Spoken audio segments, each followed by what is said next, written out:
Nizamabad Medak graduate teachers మిల్స్ ఎన్నికల నిర్వహణకు సిద్దిపేట జిల్లా మెదక్ జిల్లాలో ఏర్పాట్లు పూర్తయ్యాయి.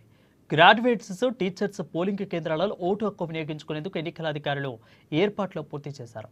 ఎండలని దృష్టిలో పెట్టుకుని పోలింగ్ కేంద్రాల వద్ద టెంట్లు వేశారు. ఓటర్ల కోసం త్రాగునీరు సౌకర్యం ఏర్పాటు చేశారు. ఇక సిద్దిపేట జిల్లాలో గ్రాడ్యుయేటెడ్ 32,589 ఓటర్లు ఉండగా టీచర్ ఓటర్లు 30,053 మంది తమ ఓటు హక్కును వినియోగించుకున్నారు. ఇక పోలింగ్ ఏర్పాట్లపై మరింత సమాచారం మా ప్రతినిధి యాదగిరి గౌడ్ అందిస్తారు.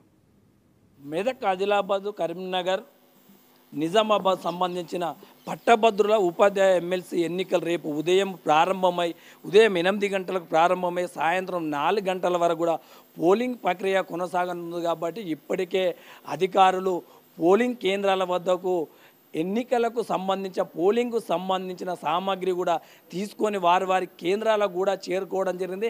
కేంద్రాల వద్ద కూడా ఆ సీసీ కెమెరాలతో పాటు టెంటు, తాగునీరు సౌకర్యాన్ని కూడా అధికారులు ఏర్పాటు చేయడం జరిగింది.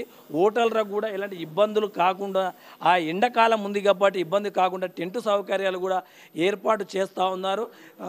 పోలింగ్ కేంద్రాలు కూడా ప్రధానంగా సీసీ కెమెరాలు, పోలింగ్ కేంద్రాలు ఏం జరుగుతుందని తెలుసుకోవడానికి కూడా వెబ్కాస్టింగ్ కెమెరాలు కూడా ఏర్పాటు చేయడం కూడా జరిగిందని చెప్పుకోవచ్చు. మెదక్ జిల్లాలోని మొత్తము ఓటర్లు, మెదక్ జిల్లా వ్యాప్తంగా పట్టభద్రులు అలాగే ఉపాధ్యాయులు కూడా వారి యొక్క ఓటు హక్కు వినియోగించుకున్నారు. కాబట్టి పట్టభద్రులు 12,472 మంది ఉండగా పురుష ఓటర్స్ 8,879 మంది, మహిళా ఓటర్సు 3,593 మంది ఓటు హక్కు వినియోగించుకున్నారు. ఉపాధ్యాయులు మాత్రం 1,347 ఓటర్లకు గాను పురుషులు 799, మహిళా ఓటర్సు 549 మంది వారి యొక్క ఓటు హక్కు వినియోగించుకున్నారు. జిల్లా వ్యాప్తంగా 22 పోలింగ్ కేంద్రాలను కూడా ఏర్పాటు చేయడం జరిగింది.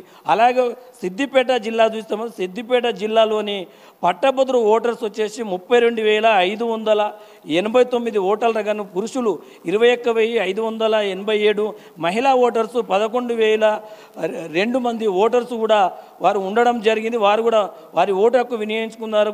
ఈ యొక్క పట్టభద్రులకు సంబంధించి 40 పోలింగ్ కేంద్రాలు ఏర్పాటు చేయడం జరిగింది.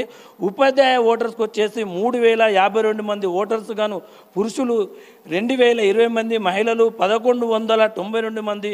వీరికి సంబంధించి 32 పోలింగ్ కేంద్రాలను కూడా అధికారులు ఇప్పటి వరకు ఏర్పాటు చేయడం జరిగింది. రేపు ఉదయము ప్రారంభమయ్యే పోలింగు సాయంత్రం 4 గంటల వరకు కూడా పోలింగ్ ప్రక్రియ కొనసాగుతుంది. కాబట్టి పోలింగ్ దగ్గర ఎక్కడ కూడా ఎలాంటి ఇబ్బందులు జరగకుండా, ఇబ్బందులు తలెత్తకుండా అధికారులు మాత్రం భారీ బందోబస్తు ఏర్పాటు చేయడం కూడా జరిగింది. కెమెరామ్యాన్ చందుతో యాదగిరి గౌడ్, ANN న్యూస్, సిద్దిపేట.